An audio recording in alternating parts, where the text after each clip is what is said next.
Him who knows that I know what he seeks to know, knows it well, while he who knows not what I know, or know not.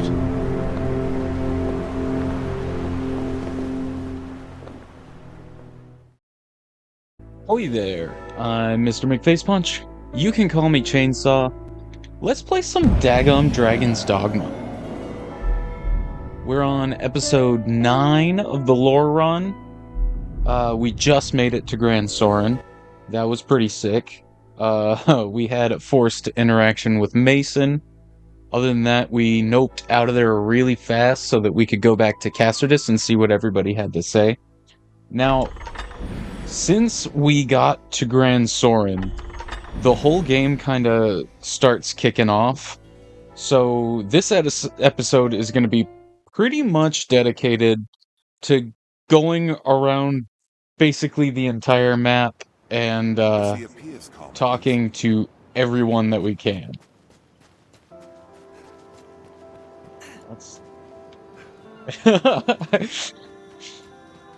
Blood's still mad at us for whooping him.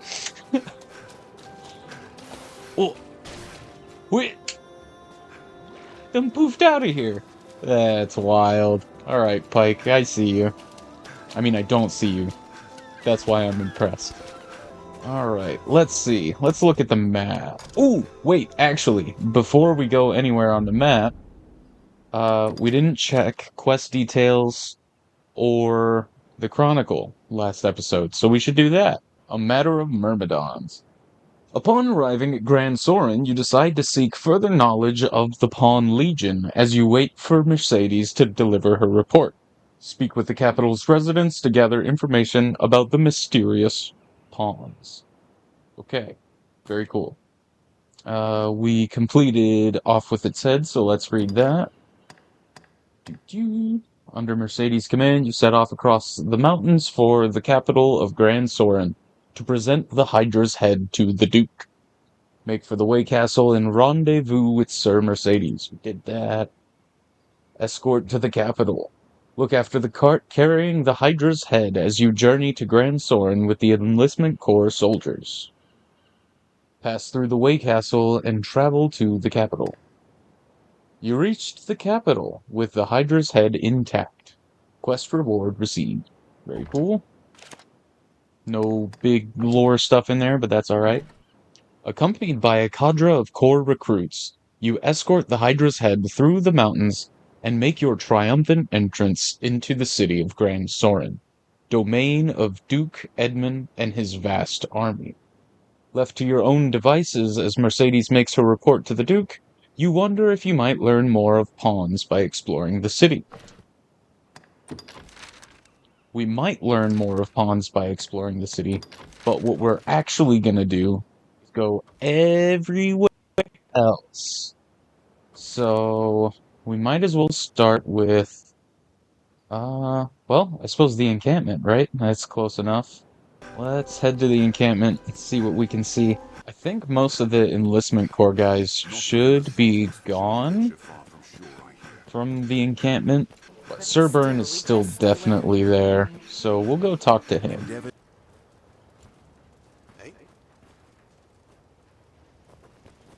Sir Wesley. Time a wound heals, we're wounded again twice over.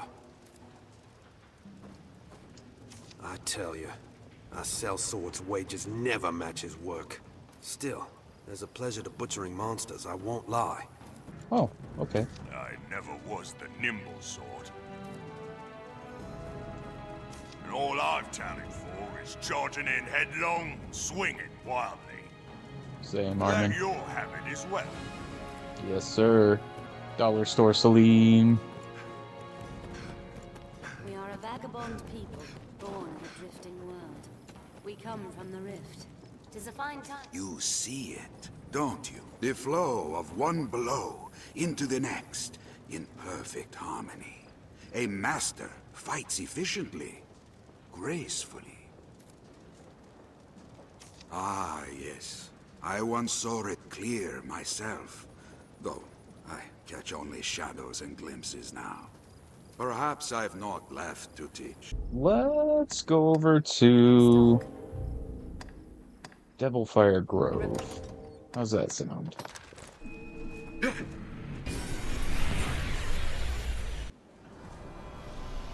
Is known as the Shadow Fort, built to ward against a goblin invasion. This is known as the Shadow Fort, built to ward against a goblin invasion. I believe this one does have a bio, but it doesn't really say anything. Like, something like the Grand Soren bio adds so much to the history, and I'm pretty sure this one is just like, I'm a god at the Shadow Fort, and then that's that's like it. How's the day fine? Okay. How's the day So fine? Abel doesn't have his dialogue active yet. The hole to get in isn't open yet.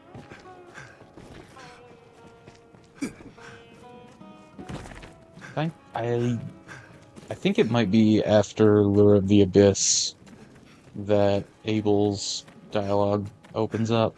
Alright, well that was kind of a wash. Let's go to the Greatwall. I think the Greatwall has some stuff. 'Tis a heavy onus the men here bear. Oh hey, Reynard's here. What's up, Reynard? I've been at my wandering a year now, all around Grancis. Seems something's lost or loath to be found anew. Pay it no mind. Idle muttering, friend. Now, let us talk of business. You'd be a fool not to have a look at my wares. Pray, call it... We'll have to do Reynard's quest at some point. Some walk here, eh? I was dispatched from the capital to aid in your travels, Arisen. I can offer you rest or see unwanted goods safely back to... Tis my pleasure to serve, sir. Just name it, sir. Come again. Aye, 'tis dangerous work, but gladly done for the sake of Grancis and yourself, Arisen. Just name it, sir. Come again. Thank you, Alfonso. Very cool. Very nice. Times are hard indeed. Alright, Michael. What is it? That's enough. It's enough. Times are hard indeed. Thirstance. Boy, when you got that dry throat. Some serious thirstance. It's a strange traveler that comes to a place like this. You'll find naught here but danger. If you're wise, you'll quit this place directly. You wandered all this way with the dragon upon us and all manner of fell creature about? This is the Great Wall. It stands between Grancis and the beast of the pestilent Fetor to the west. Okay, so remember, Adaro also said something about the Fetor to the west. And notice, it is still a proper noun. So, like, the Fetor is, like, a proper place. He's not just talking about the stuff that's rotting, you know?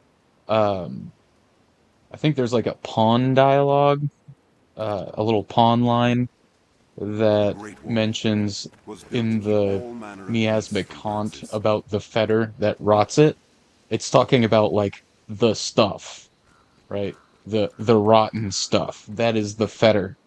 But over there is, like, the proper Fetor, you know? Thanks, Frederick. That made this worth it. What? You need something? Unlike Tobin. You're useless, Tobin. I like that the Grand Soren banners, like you have the emblem on a red banner over here. I just think that's nice. Because normally you see it on a field of blue. But just a little different. Alright, that's all the Greatwall has for us. Oh, we need to go to Heaven's Peak Fort. Alright, so we'll have to go back to Cassardus, so we can play a little bit of dress up. The female bandits are well-known misandrists, and if you have even one male in your party, they will all attack you on sight. He spoke of a hole. What can I do you for? Which is like kind of wild, You know, if you're a misandrist, you just like hate men or whatever. You don't have to try and kill them the first time you see them. As you will. Like, that's turbo misandry. So let's get our uniforms. Okay, so we only have one uniform, which means we're going to have to do something fairly drastic. As you'd expect for a A fishing fine village. spot to fish, no doubt. Please forgive me, bro, Flexman. What a gaff! Take care you aren't soaked in water! I'll get you back soon, I promise.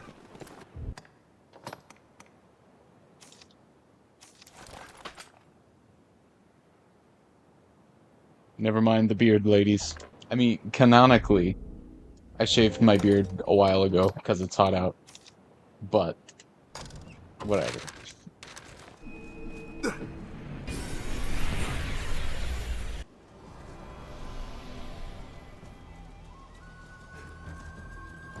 Stay vigilant, Master.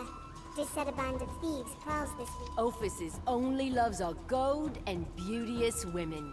Though I've seen a few boys with womanly frames and pretty faces in my day.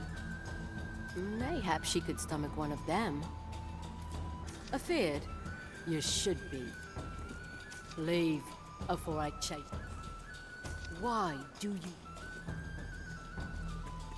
You've got some gold to be strutting around, son.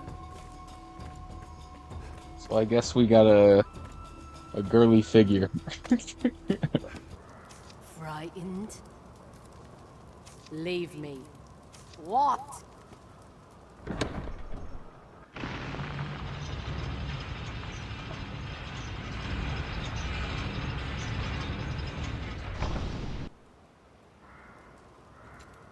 Kind of crazy that they just like let a stranger come in and play with their levers and stuff. You've got a shine to your eye. Here, let's have a proper look at you. Not bad. So you know of us then. Aye, we're thieves. We do as we please. 'Tis the draw to this life, really. My girls are free to do whatever they like, save disobey my orders. There's aught about you appeals to me. What say you join us? You will, aye. Now that you're one of us, it's time that you did a bit of work. There's another band of thieves comes around these parts. A haughty bunch, for rats. And their feckless fop of a leader's always blathering on some philosopher's drivel of manners and will and all. Go and pound the pride out of a few of them, aye? Okay, Rumors so tell of their leader's hatred towards men. We might speak with her, were we all women. Let's have a look. so the female bandits have the same silly hypocrisy that the male ones do, where the male ones is like, we respect people who do their own will, as long as it's my will. And then the ladies are like, you can do whatever you want, as long as it's what I want. Quit your dallying about. Go and take care of those other... What if what I want to do is dally? You know? I'm quite the little dallier, you know? I think it was really only the two ladies that have dialogue. Don't get cocky. Be off with you. Your title means little here, Arisen. Oh, maybe I was wrong. Such a frightened little mouse. I don't... Do I look scared? Run along. The big girls are busy. Ooh. It seems we're suffering from a rat infestation. It seems we're suffering. I don't like Wenda. I don't like Wenda at all. She's lucky this is a lore run, and I need as much dialogue as possible. In a game like Dragon's Dogma, where they let you throw anyone off of a cliff that you want, man, it's dangerous to be sassy. Hey, don't go thinking you're actually worth something. Poor baby. People are mean to you. Run along and play elsewhere. Do you have need of something? See, they're just jealous of my girlish figure. That's all it is. And my cute face. They're jealous of my girlish figure and my cute face. That's what it is. You're in the way, outsider. Oh, amazing. Some of these names, man. Won't work on us. I can see you trembling. Get out of here. Get out of here. Shut up, Tomazen. The amazing tomato. What the heck? Alright, well, we gotta kill a few female bandits for our quest anyway. We might as well head down here and do that. Looking for trouble, always. I love trouble. Trouble's my middle name.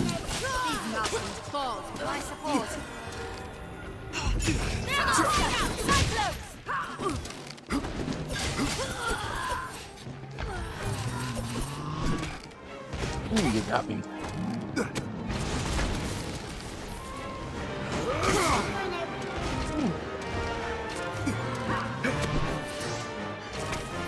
I'm not being very careful.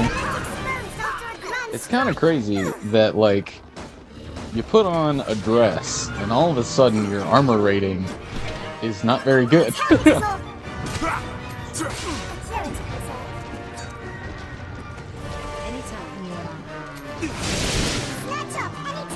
Like, the way statistics work in both Dragon's Dogma games is that, like, the equipment is a heavy portion of your stats.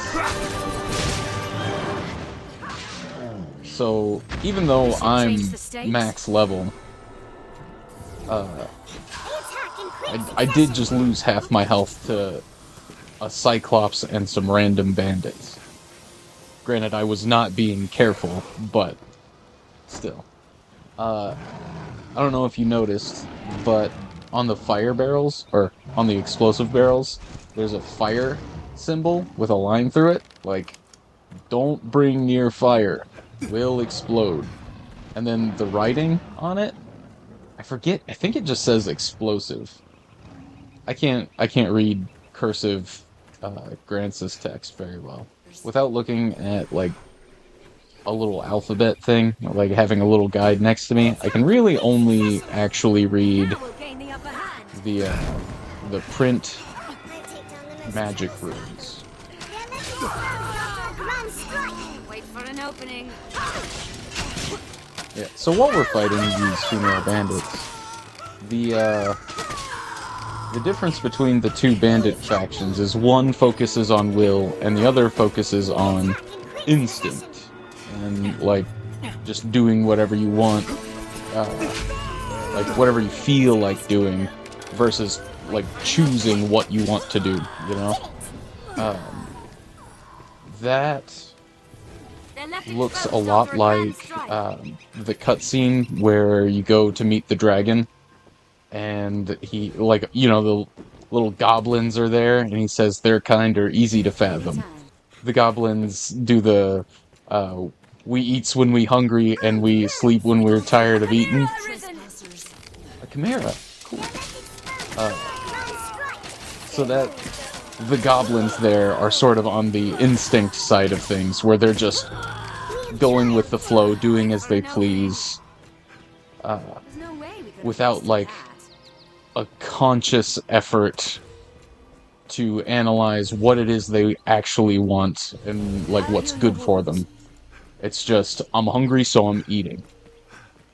So, like, that instinct is an aspect of will, but the haughty philosophy side of it is, like, when it turns into real will, you know? Where was that chimera? I want to go kill a chimera real quick. You know, I suppose I don't have to wear the dress anymore, huh? Don't look, I'm naked. There's the kitty. Hi, buddy.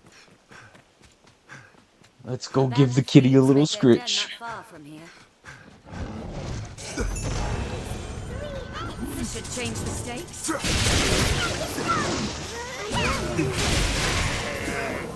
Two brain splitters.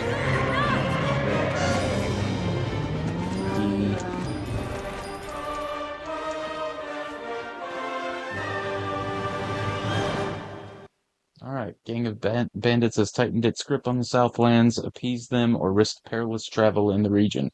What's funny is, like, getting the badge doesn't stop the thieves from attacking you. I don't know if that was, like, an intended mechanic that they just didn't execute, or, like, if it just has some effect that I'm not aware of, but I feel like when you get the badge, they should stop attacking you. But whatever. So,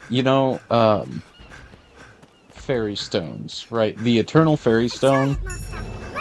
People say it was added with Dark Arisen. It actually wasn't. It was added with the like the PS4 and the PC versions. And actually, so I didn't play Dragon's Dogma when it first came out. I played it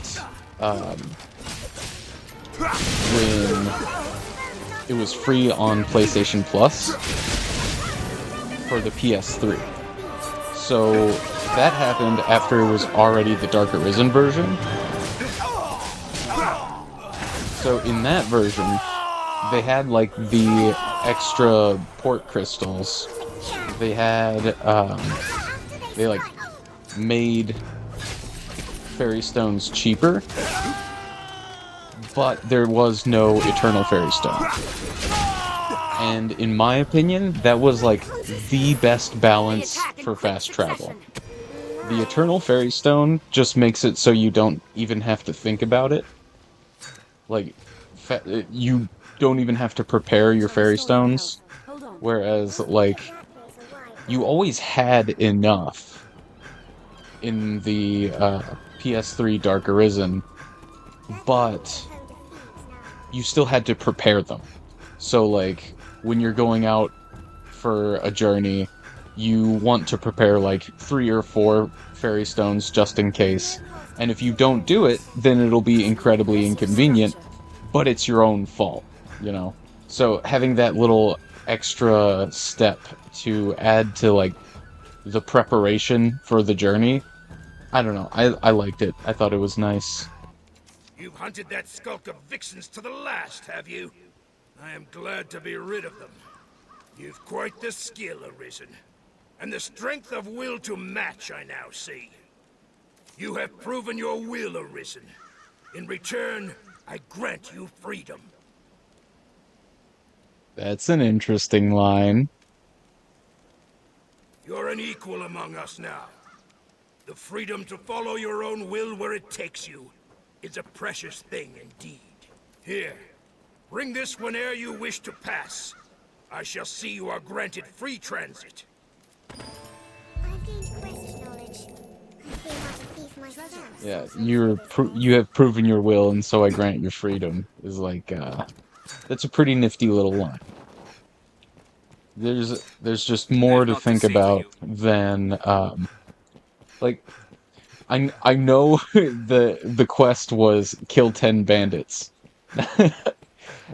And, like, RPGs are famous for that kind of thing. Kill 10 of this, collect 10 of that. But there is still more to the story than just that. They're, like, setting up parallels between the higher narratives. And, like, people just don't pay attention to it. Which, you know, it's fine. Like, okay. The beauty of Dragon's Dogma is that it's set up so that you can play it however you want. The story does not get in your way if you don't want it to. Like, it's not like a God of War Ragnarok where you have to sit through 50 hours of cutscene. Like, the story is there, but if you don't want to do anything with it, you don't have to. My problem is that everybody says it doesn't have a story, and then they just never even try to find it. Like, you silly goobers.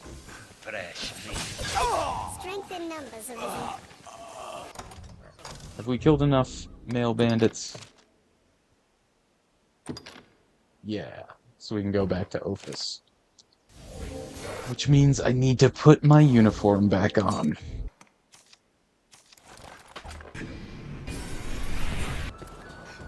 I hear we're rid of a few of those rats thanks to you. You've got fire in you, and a strong arm to match. I like it. From here on, you're family. If you ever have need of us, come and see me. We'll do all that we can. Welcome to the Lion's Den. You're a brave one to come near me, else a total fool. Oh, I suppose we didn't talk to Maul after the quest. Ooh, I can't do this. They'll attack me. Nothing happened. What are you talking about? I didn't take my pants off. So, something that's neat. Now, okay, I don't count the anime as canon, but there are a few, like, really cool details in the anime that are consistent, like, with the history of Dragon's Dogma, even if they ignore a lot of the actual lore and world mechanics. In the anime, they talk about Ernst Castle being destroyed, meaning it's a contemporary event in the anime, which would put it 50 years before in-game time, alongside, like, Duke Edmund. Not that that matters, because, like, the anime, it's kind of bad. The Arisen is an interesting creature indeed. You act on behalf of justice, even when it strays from the law. You are driven by more than the promise of profit. I would be curious to follow your exploits, even were your actions not tied so to Grance's fate. So there are a lot of NPC statements on the character of the protagonist. That's one of them. So, Maul paints us as a chaotic neutral kind of, or no, a chaotic good kind of character, where the law doesn't necessarily matter, there's a moral order beyond it. This fort was built by a Duke of old.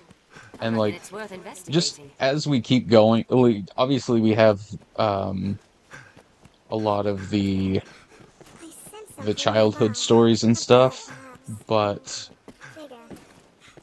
there's a lot of NPCs that describe not just the past of the Arisen, but like who you are as a character now. Many twists and turns. So make sure you pay attention to that kind of stuff.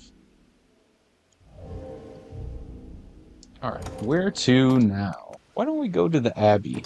I think that sounds like a good idea.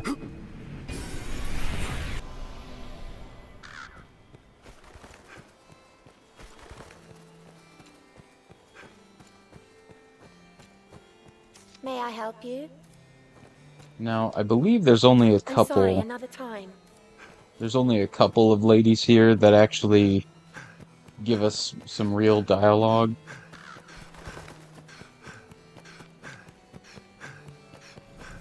I think she's one. A visitor! This is... Well, we so rarely receive travelers here. And so yes, please, be welcome. A visitor! This... Alright, I feel welcome. Thank you.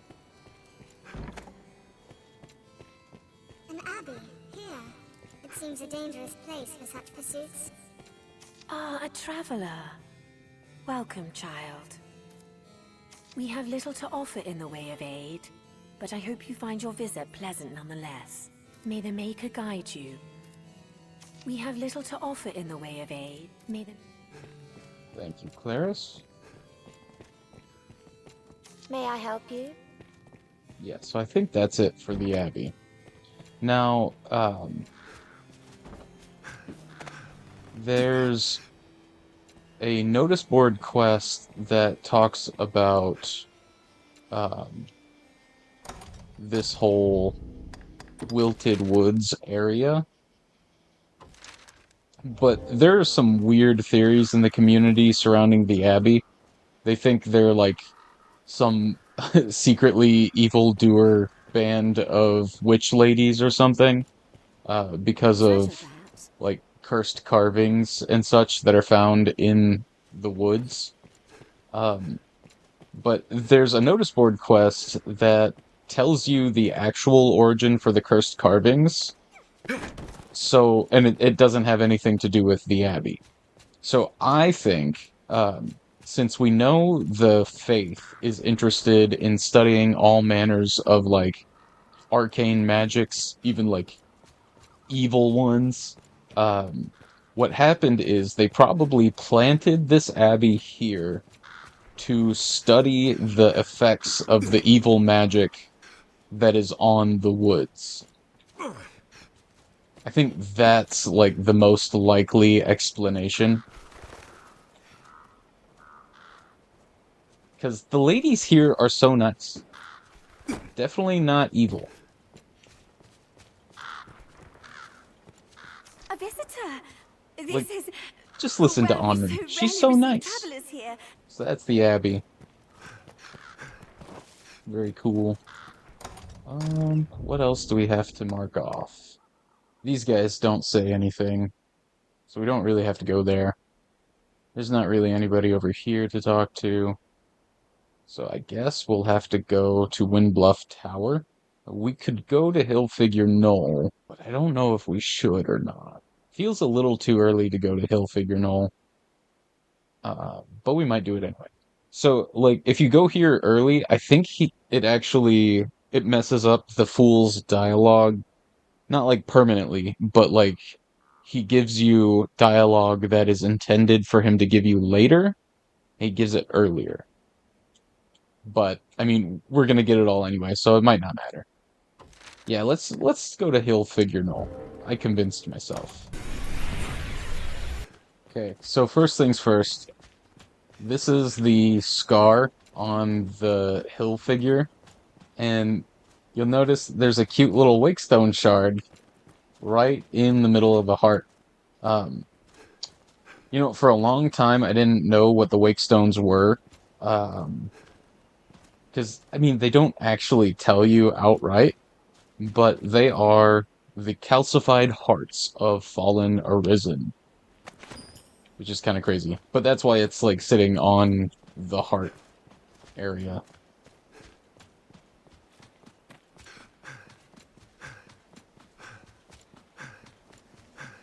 There's the fool sitting on his fun rock.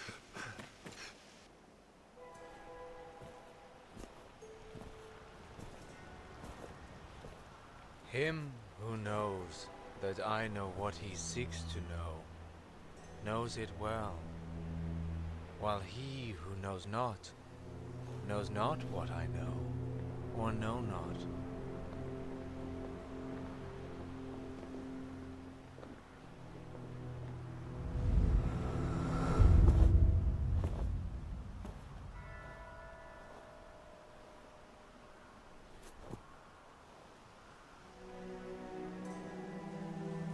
You see me, yes? Then congratulations are due. You have found the man you seek. I am, or was, perhaps like you,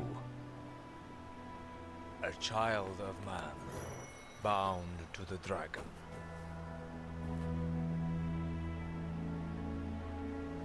Well met, young Arisen. I am he who was forged by the dragon.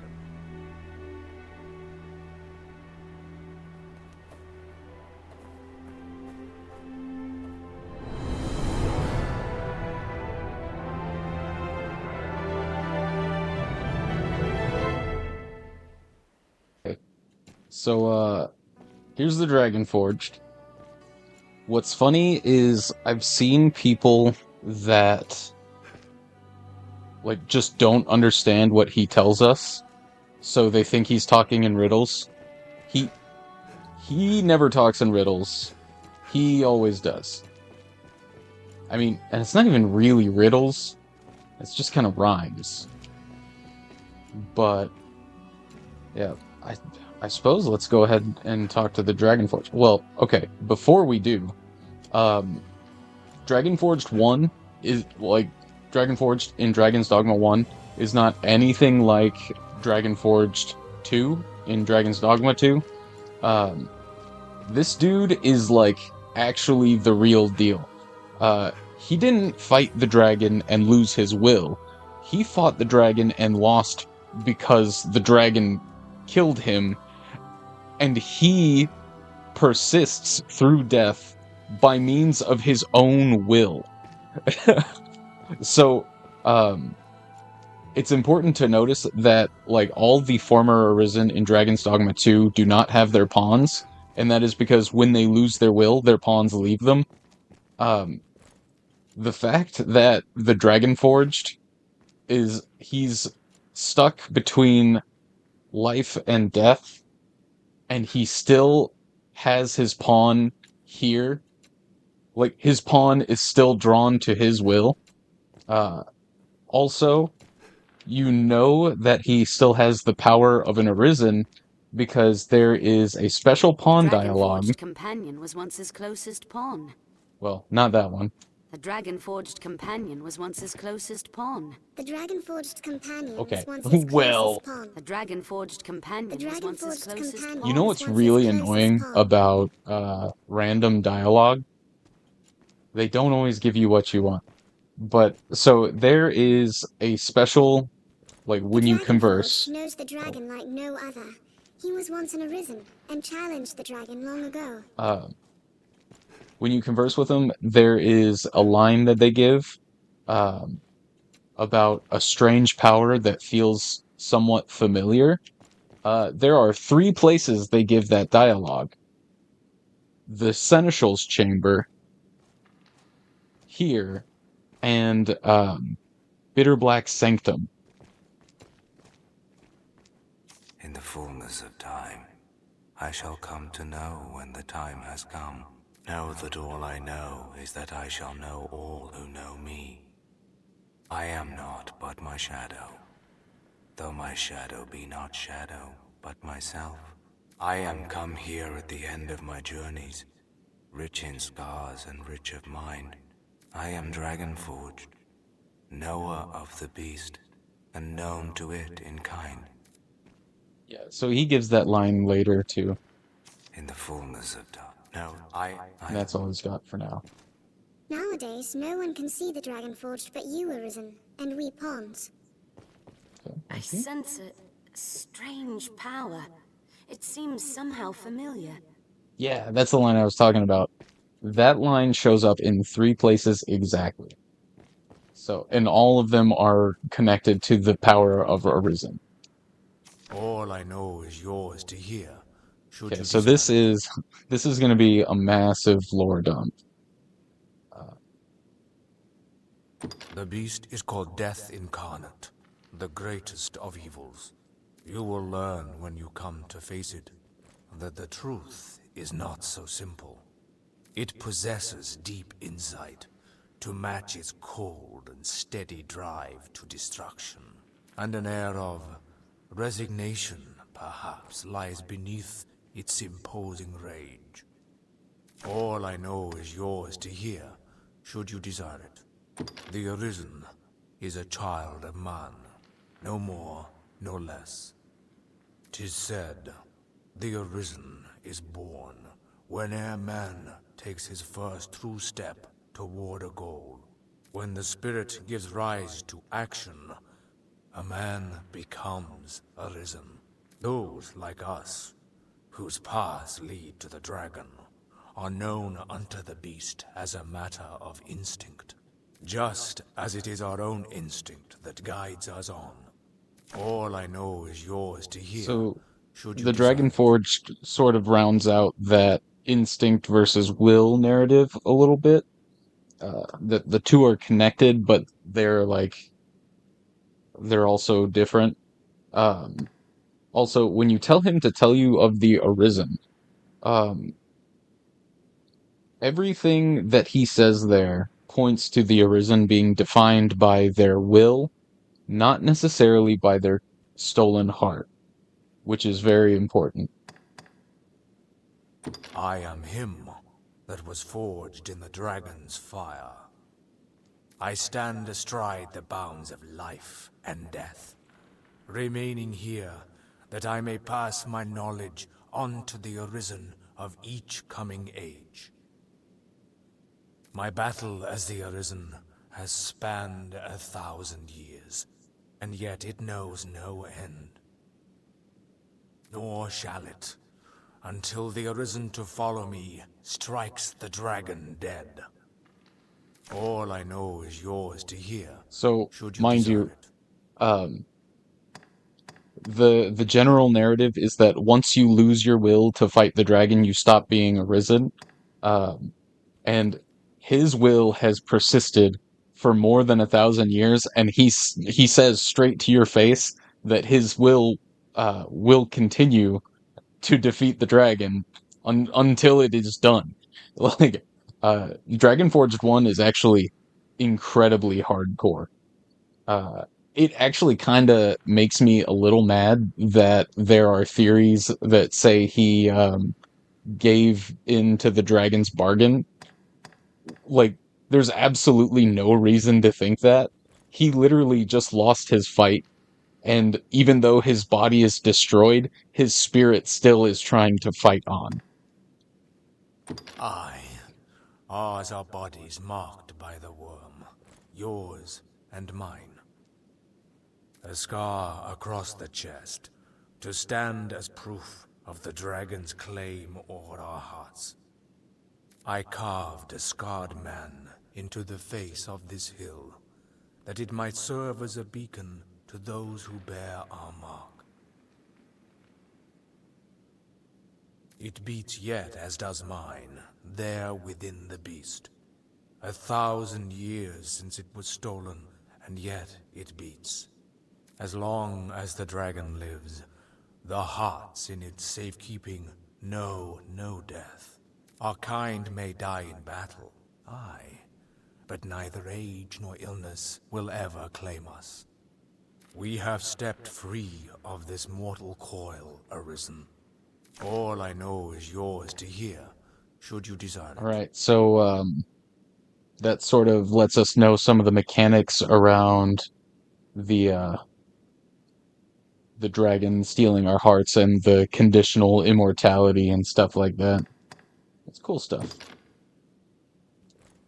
The beast is called Death Incarnate. Okay, now he'll just go back through there. So, being Death Incarnate is neat, but, so, in Dragon's Dogma 2, it sort of,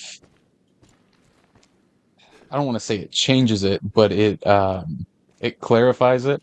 The dragon is the manifestation of the destructive nature of oblivion. But that's Dragon's Dogma 2 lore. We're focused on this for now. The dragon's soul dwells air within the Arisen's breast.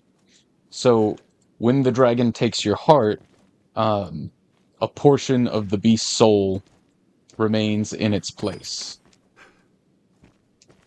Oops, I'm not trying to gather. So there's been a question like, what is the mechanic that keeps the Arisen alive in spite of his missing heart? And the answer is because dragon's magic. I think both of these guys have bios. So we'll start with the Dragonforged.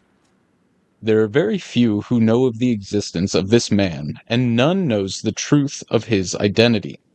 There is only one thing that they know for sure about this puzzling individual. He knows more than anyone else living about dragons. His name and his ties are unknown. Equally mysterious is how he came to possess his considerable familiarity with dragons. However he came about it, the breadth of his knowledge is undeniable. He knows things that no person on the earth, should know. No one else can say if the things which he says are true. Some consider him to be nothing but a fabricator of myths and lies. Still, he does seem to know something about dragons, and so, since his connection with the terrible beasts was the only fact that anyone alive knew about him. He came to be known only as the Dragonforged. So that's the Dragonforged. He's forgotten to time, but he knows stuff about the dragon. That's pretty much it. Alright, now for the Fool. In northern Grancis, there is a small hillock called Hillfigure Knoll. The name naturally arose from the great carving of a human figure that adorns the hillside. None of those living nearby have any idea who created the figure. It had been there as long as anyone had been aware. It was assumed by the people to be the ancient remnant of some sort of forgotten culture, and the scholars who studied the site reached similar conclusions. At some point, a man also appeared on Hillfigure Knoll, sitting on a rock on the hillside, staring off at nothing. Passers-by tried to talk to him, but all the man did was speak gibberish. People heard the rumors of this and came purposefully just to see him. As they had heard, there he sat on his rock, staring at nothing. When asked what he was doing there, he did not disappoint, and the words he rattled off were completely incomprehensible. Day after day, the man sat on Hillfigure Knoll. He never did a thing other than stare out into the distance and ramble on if anyone spoke to him. At some point, he began to be known as the Fool. It started when someone suggested that he must have lost his mind after suffering a dragon attack, because one of the few words the Fool still repeated was dragon. Once he had been written off as a senseless fool, though, no one ever gave him any deeper thought, nor questioned the reason behind his presence. Yet the Fool is still there, alone, sitting on Hillfigure Knoll. He can always be found by those who take the time to look, almost as if he is waiting there for someone, and indeed, he is.